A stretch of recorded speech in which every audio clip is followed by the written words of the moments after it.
আসসালামু আলাইকুম প্রিয় দর্শক, নির্বাচনের প্রাককালে নির্বাচন ধরে 1 মাসেরও কম সময় আছে।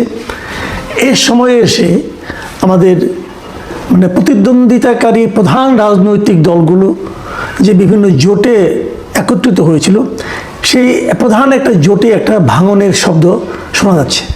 সেটা হলো 11 দলীয় জোট। 11 দলীয় জোটে কারা ছিলেন?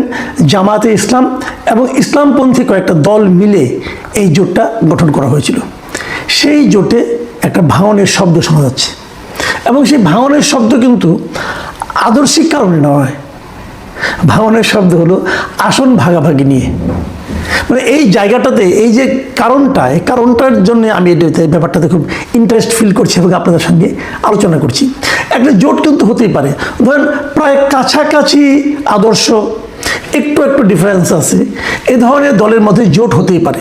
কিন্তু এই 11 দলীয় যে জোটটা ছিল, এটা কিন্তু কোনো জোট ছিল না, এটা ছিল একটা নির্বাচনী জোট, কোনো আদর্শিক জোট না।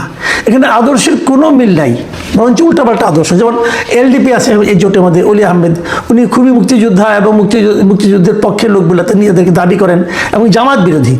এবং দেখা যাচ্ছে যে এখানে তারা জোট করেছেন জামায়াতে ইসলামের সঙ্গে এবং অন্যান্য ইসলামী দলের সঙ্গে। আদর্শের কোনো মিল নেই। আবার ধরেন ইসলামী যে দলগুলো আছে সেগুলোর মধ্যেও কিন্তু যোজন ডিফারেন্স।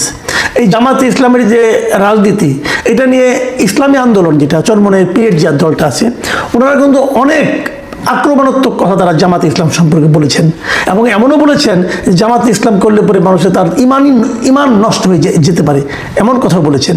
যে দল করলে ইমান নষ্ট হয়ে যাওয়ার আশঙ্কা আছে, সেই দলের সঙ্গে কিন্তু আবার ইসলামী আন্দোলন জোট করেছে। তার মানে পুরো জোটটা হলো নির্বাচনী জোট। নির্বাচনী জোটের মানে হলো যে কত বেশি আসন পাওয়া যায়।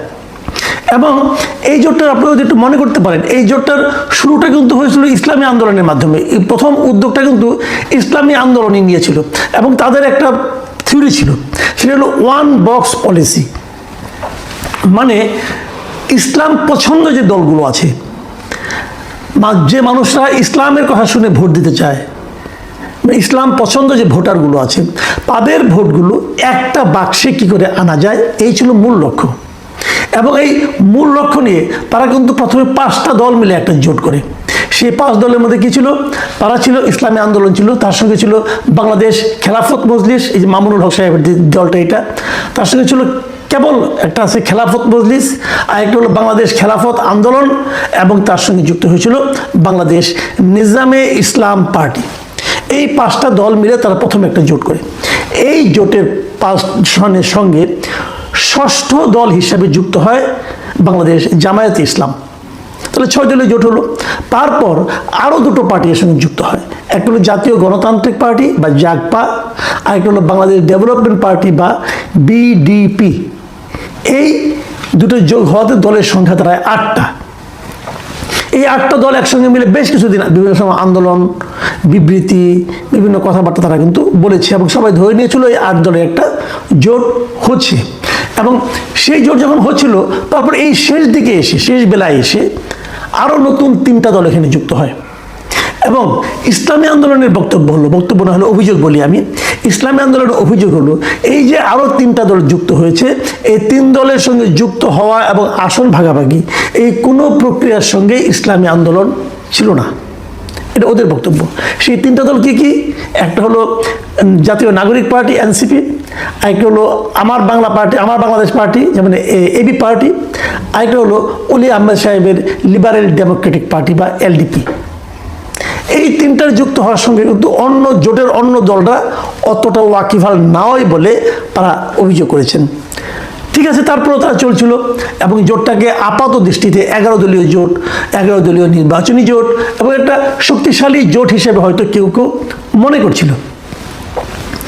আজকে কথা ছিল যে এই জোটের কে কত আসন নিতে যাচ্ছে, কে কত আসন পেতে যাচ্ছে, কোন আসন কে পেতে যাচ্ছে, এই সমস্ত বিষয়ে আজকে একটা প্রেস কনফারেন্সের মাধ্যমে বিষয়টা জানানোর কথা। এবং সেই প্রেস কনফারেন্সের দাওয়াতপত্র আজকে সকালে বিভিন্ন জায়গায় জামাতে ইসলামের পক্ষ থেকে পাঠানো হয়েছে মিডিয়াতে।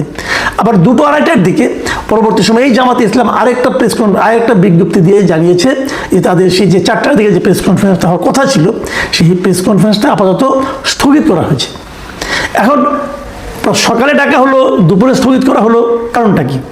কারণটা হলো নেগোসিয়েশন হয়নি, সিদ্ধান্ত এখনো হয়নি যে কে কতটা আসনে নির্বাচন করবেন। এই সিদ্ধান্ত তারা এখনো নিতে পারেনি। আসলে সিদ্ধান্ত না হওয়ার পেছনে কি কারণ? না হওয়ার পেছনে কারণ কিন্তু ওই একটাই, সেটা হলো আসন। কে কতটি আসনে নির্বাচন করবেন সে ব্যাপারে কোনো ফয়সালা হয়নি। যেমন ইসলামী আন্দোলন চেয়েছে, প্রথমে চেয়েছিল 100 আসনে তারা নির্বাচন করবে, পরে তারা বলেছে ঠিক আছে 50টায় রাজি, কিন্তু জামাতে ইসলাম তাদেরকে 40টার বেশি আসন দিতে রাজি নয়। এটা একটা ব্যাপার। আবার ধরেন ওইদিকে যে বাংলাদেশ খেলাফত মজলিস মামুনুল হক সাহেবদেরটা, তারা চেয়েছিল 25 থেকে 30টা, তাদেরকে 20টায় বেশি দিতে রাজি না। আবার এদিকে এনসিপিকে তারা 30টা দিবে বলে বলা হচ্ছে। তো এই সব মিলিয়ে আলাপ আলোচনার মাধ্যমে মানে সিদ্ধান্ত আসা যাচ্ছে না কে কতগুলো আসন পাবে। তবে এক্ষেত্রে সবচেয়ে কঠিন ভূমিকায় আছেন বাংলাদেশ খেলাফত মজলিস এবং ইসলামী আন্দোলন বলেছে তারা 50টার কম হলে তারা যাবে না। এখন এই যে নেগোসিয়েশনটা, ছাড়টা কোথায়? ছাড়টা হলো আসনে। এই আসনের এই ছাড় দেওয়া না দেওয়া নিয়ে সবাই এতটাই রিজিড, মানে যার যার অবস্থানে তারা এতটাই শক্ত অবস্থানে আছে যে শেষ পর্যন্ত আজকের যে প্রেস কনফারেন্সের মাধ্যমে ঘোষণা দেওয়ার যে ব্যাপারটা ছিল সেটাই তারা স্থগিত করতে বাধ্য হয়েছে। কবে হবে সেটা এখনো বলেনি, হয়তো 2-1 দিনের মধ্যে হবে। তার মানে বিষয়টা দাঁড়াচ্ছে আগামী 2-1 দিনের মধ্যে তারা আরও আলোচনায় বসবে, আরও নেগোসিয়েশন করবে, তারপরে তারা একটা সিদ্ধান্ত পৌঁছবে। হয়তো জোট থাকলে কে কতটা পাবে সেটা জানাবে, অথবা জোট থাকবে না, কে বেরিয়ে যাবে, চার মতো ব্যাপার। এখন এই বিষয়টা নিয়ে একটু কথা বলতে চাই, এই জোট বিষয়টা নিয়ে, যে এই ধরনের জোট আসলে জাতির জন্য কি উপকার নিয়ে আসে, এই কথাটা একবার ভাবেন আপনারা। তাদের মধ্যে আদর্শের কোনো মিল নাই, কিন্তু কেবল আসন, মানে ওই যে ওয়ান বক্স যে পলিসিটা, যে একটা বক্সের মধ্যে ইসলামকে যারা পছন্দ করে অথবা ইসলামী নামধারী দলকে যারা ভোট দিতে চায় তারা যেন একটা বক্সে থাকে। ধরেন একটা এলাকায় নির্বাচন হবে, সেখানে ইসলামী আন্দোলন আছে, অথবা খেলাফত মজলিস আছে, অথবা বাংলাদেশ খেলাফত মজলিস আছে, এবং সেই সঙ্গে ধরা যাক আপনার জামাতে ইসলামী আছে, নিজামী ইসলাম পার্টি আছে।